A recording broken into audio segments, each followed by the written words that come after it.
प्रधानमंत्री नरेंद्र मोदी, आप इतने दोहरे मापदंड कहां से लाते हैं? आप ही के शब्दों में हिपोक्रेसी की भी कोई सीमा होती है।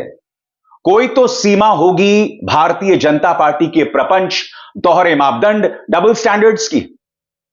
प्रधानमंत्री नरेंद्र मोदी ब्रुनेई की आधिकारिक यात्रा पर गए हैं और जैसा कि आप इन तस्वीरों में देख रहे हैं, प्रधानमंत्री नरेंद्र मोदी वहां की एक मस्जिद में पहुंचे। उस मस्जिद के सामने उन्होंने अपने श्रद्धा सुमन अर्पित किए। मैं आपसे एक सवाल पूछना चाहता हूं। एक तरफ प्रधानमंत्री नरेंद्र मोदी विदेशों में जाते हैं, वहां की मस्जिद में जाते हैं, वहां की मस्जिदों में अपने श्रद्धा सुमन अर्पित करते हैं, और दूसरी तरफ उन्हीं के गठबंधन में एक विवादास्पद विधायक नितेश राणा यह ऐलान करता है कि हम मस्जिदों में घुसकर मुसलमानों के साथ हिंसा करेंगे। आपको याद है कि आप भूल गए। सुनिए नितेश राणा ने क्या कहा था। हमारे रामगिरी महाराज के खिलाफ अगर कुछ भी मस्ती तुम लोगों ने किसने भी की तो तुम्हारे मस्जिदों के अंदर आके चुन चुन के मारेंगे, इतना ध्यान में रखो। प्रधानमंत्री, एक भी शब्द आपने नितेश राणा को नहीं कहा है, एक भी शब्द। और इस आदमी का लंबा चौड़ा इतिहास है, भूल जाइए इसको। टी राजा सिंह आप ही के पार्टी का विधायक है। यह व्यक्ति महाराष्ट्र की गली गली घूम रहा था, मुसलमानों के खिलाफ जहर उगल रहा था, वहां के लिए लॉ एंड ऑर्डर प्रॉब्लम कर रहा था। मगर प्रधानमंत्री, मजाल है आप एक भी शब्द कहें और फिर आप ब्रुनेई पहुंच जाते हैं वहां की सबसे बड़ी मस्जिद में शीश झुकाने के लिए। मैं आपसे एक सवाल पूछना चाहता हूं। यह वीडियो देखिए, पूरे स्क्रीन पर देखिए। प्रधानमंत्री नरेंद्र मोदी का उत्साह देखिए। यहां पर वो मलेशिया के प्रधानमंत्री अनवर इब्राहिम को गले लगा रहे हैं। गर्मजोशी देखिए साहब। जाहिर सी बात है, मलेशिया एक इस्लामिक देश ही माना जाएगा। मैं आपसे पूछना चाहता हूं, विदेशों में जाके मुस्लिम शासकों को या मुस्लिम प्रधानमंत्रियों, राष्ट्रपतियों को गले लगाना, उनसे मिलकर इस तरह से खुशी जाहिर करना, विदेशों में जाकर वहां की मस्जिदों में जाकर शीश झुकाना, यह देखिए सऊदी के शासक से मिलकर प्रधानमंत्री नरेंद्र मोदी के चेहरे के भाव किस कदर खिले हुए हैं। इस तरह से खिलखिलाते हुए प्रधानमंत्री किसी से नहीं मिलते हैं, मगर चेहरे के भाव देखिए। सऊदी के शासक से मिलने के बाद प्रधानमंत्री नरेंद्र मोदी कितना खुश हैं, कितना प्रसन्न हो रहे हैं। मगर अपने ही देश में उनके मुख्यमंत्री, उनके विधायक लगातार जहर उगलते हैं। यह आपका मुख्यमंत्री हेमंत बिस्व शर्मा। लगातार यह व्यक्ति जहर उगल रहा है।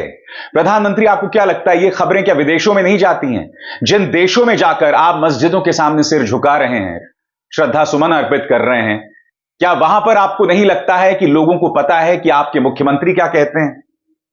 हेमंत बिस्व शर्मा के विवादास्पद बयान देखिए। मैं बाबर औरंगजेब को टाइट कर दूंगा, मैं मियां लोगों को असम पर कब्जा नहीं होने दूंगा, एक मुस्लिम पत्रकार की पहचान को रेखांकित करके उस पर निशाना साधना, यह व्यक्ति बार बार इस तरह की बातें करता है। और फिर नितेश राणे का यह शॉकिंग बयान। अब चूंकि महाराष्ट्र में चुनाव होने वाले हैं, इसलिए जहर उगलिए, बार बार उगलिए, लगातार उगलिए। मगर दूसरी तरफ प्रधानमंत्री की खामोशी और ब्रुनेई में जाके एक मस्जिद में प्रवेश करके वहां पर सिर झुकाना। मैं समझना चाहता हूं प्रधानमंत्री, क्यों ये दोहरे मापदंड आप कहां से लगते हैं? और ये मत सोचिए कि ये नितेश राणा, हेमंत बिस्व शर्मा जो हैं, ये अनगाइडेड मिसाइल्स हैं। नहीं, ये लोग सोच समझ कर ये बातें करते हैं। क्योंकि मैं नहीं भूला हूं प्रधानमंत्री, एक जमाने में आपका वो बयान, कपड़े देखकर दंगाइयों को पहचाना जा सकता है। याद है आपने क्या कहा था? फिर से सुनिए।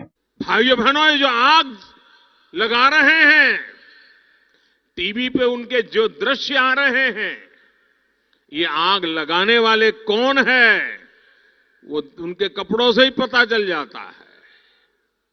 मैं नहीं भूला हूं कि कांग्रेस के घोषणा पत्र पर हमला करने के लिए आपने मुसलमानों को घुसपैठिया बता दिया था, ज्यादा बच्चा पैदा करने वाला बता दिया था। यानी अपने ही देश के नागरिकों के खिलाफ प्रधानमंत्री, भारतीय जनता पार्टी, उनके विधायक, उनके मुख्यमंत्रियों ने मानो एक जंग छेड़ रखी है। याद है प्रधानमंत्री ने क्या कहा था? ज्यादा बच्चा पैदा करने वाला, आपका मंगलसूत्र वहां दे देंगे, आपकी 2 भैंसों में से 1 भैंस दे देंगे उनको।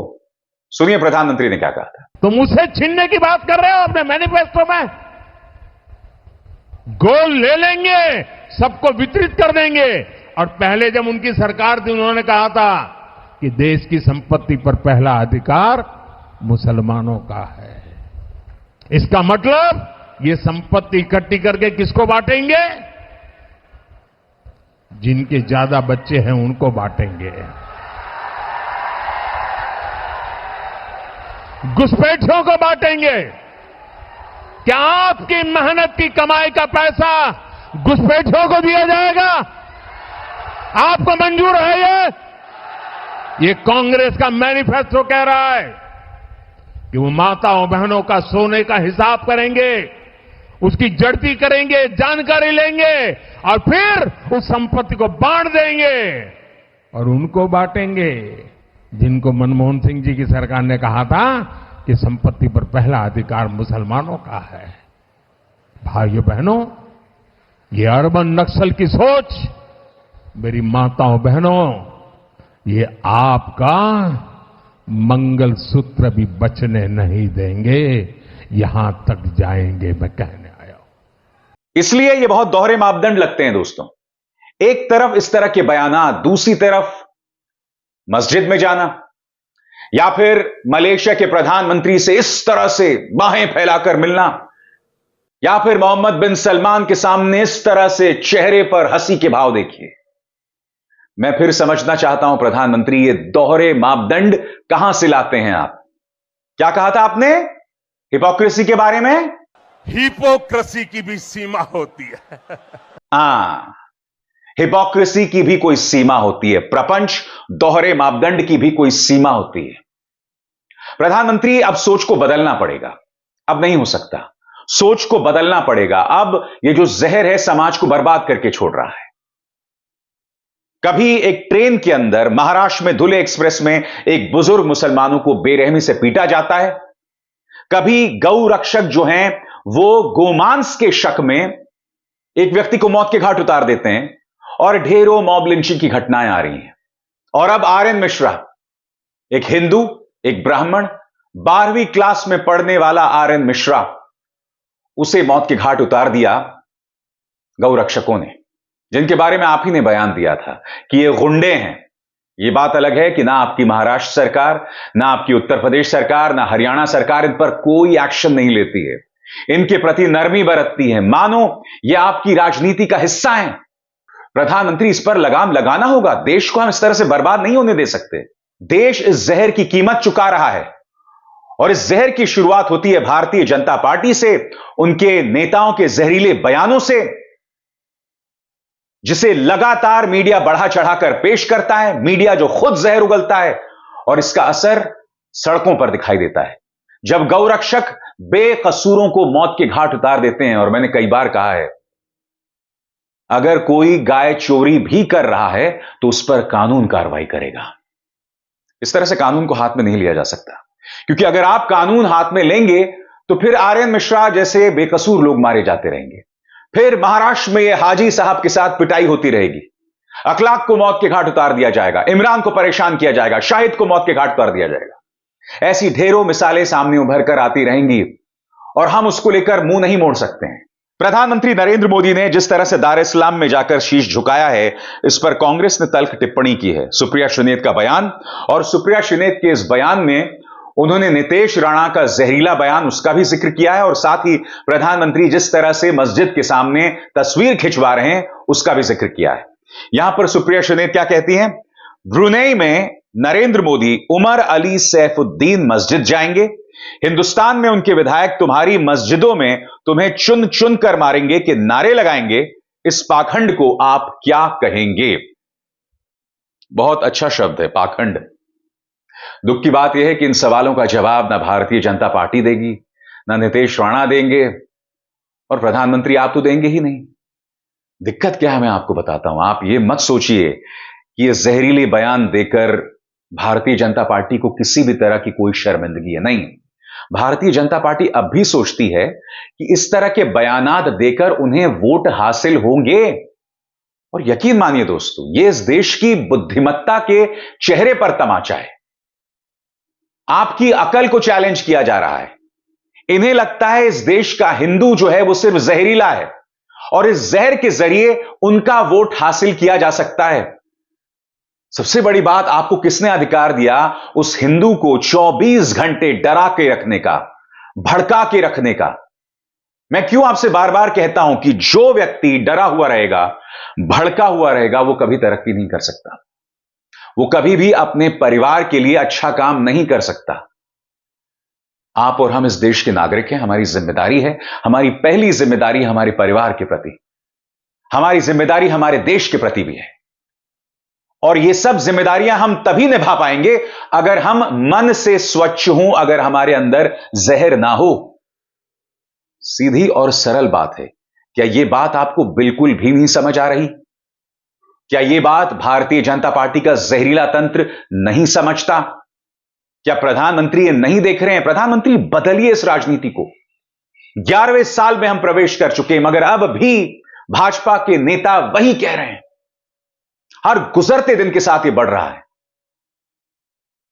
भारतीय जनता पार्टी को देश की जनता ने करारी शपथ लगाई। उत्तर प्रदेश में, महाराष्ट्र में बहुमत से आप 30 सीटें दूर हैं, मगर भाजपा को लगता है कि दोबारा अपना मुकाम बनाने के लिए हमें और एक काले नाग की तरह जहर उगलना पड़ेगा, और यही दिखाई दे रहा है हर तरफ। यह नहीं चलेगा प्रधानमंत्री, यह बिल्कुल भी नहीं चलेगा। आप मेरे देश की जनता की तौहीन कर रहे हैं जब आप नितेश राणा जैसे विधायकों को बर्दाश्त करते हैं। आप देश के हिंदुओं की तौहीन करते हैं जब आपको यह लगता है कि जहर के जरिए उनको रिझाया जा सकता है, उनके वोट को हासिल किया जा सकता है। आप भारत को बर्बाद कर रहे हैं। आप विदेशों में जाकर सबका साथ सबका विकास, वसुदैव कुटुंबकम, पोलैंड में जाकर आपने यही कहा था ना, तो बताइए ना, कहां है वसुदैव कुटुंबकम, कहां है सबका साथ सबका विकास? इस जहर के जरिए कम से कम यह प्रमाणित नहीं होता है। बताइए भाई, नितेश राणा के पिता जो है नारायण राणे, उनकी चाबी तो आपके हाथ में है ना।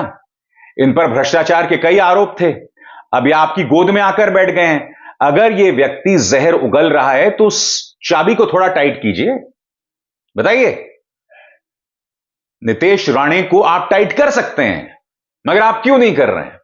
क्योंकि अब भी आपके मन में है कि इस तरह की राजनीति से महाराष्ट्र में हमें वोटों का फायदा हो जाएगा।